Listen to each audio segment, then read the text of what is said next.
AEMS, also known as Arts Education in Maryland Schools, is an organization that is committed to ensuring that all students in the state of Maryland have access to high-quality arts education by mobilizing power to communities through advocacy programs, professional and leadership programs, and resource building and sharing.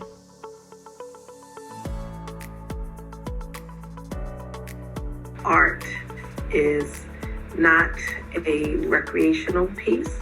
It's actually the fuel for sustainability for community. And my mother, being my mother, she was like, look, I can't afford for you to implode. So she always knew I was a music lover. So she says to me, she says, I can't afford for you to play an instrument, but I cannot afford for you not to. So just navigating through, trying to understand my identity and then getting involved in things that are bigger than myself. And in the midst of that, I started writing poetry because just all the conflicts that arose and just feeling horrible and depressed and trying to discover a voice.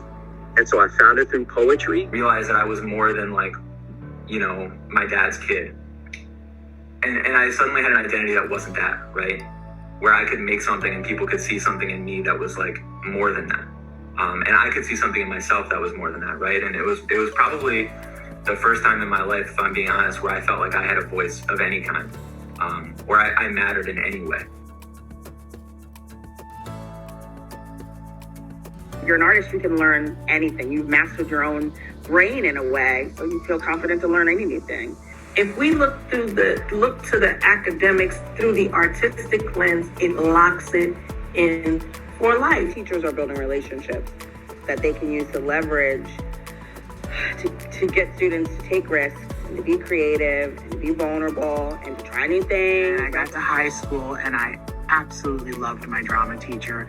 I didn't realize at the time that it wasn't the technique that he was teaching us. It was community, and that's what he taught us. And he taught us family, and he taught us how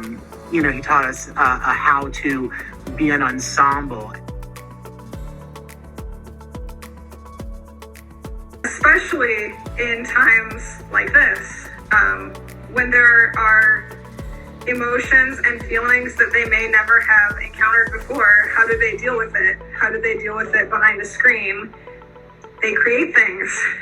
They express themselves through movement or voice or painting or whatever their art form may be. I just love seeing my kids and seeing that they start to really have a sense of pride in their work. I'm trying to immerse them into a world that may be different from what they're dealing with at home. And that was what band was for me. So even in this virtual setting, especially in this virtual setting, I'm like, okay, you can ignore the construction outside your home. You can ignore 5 kids running around, shutting your laptop.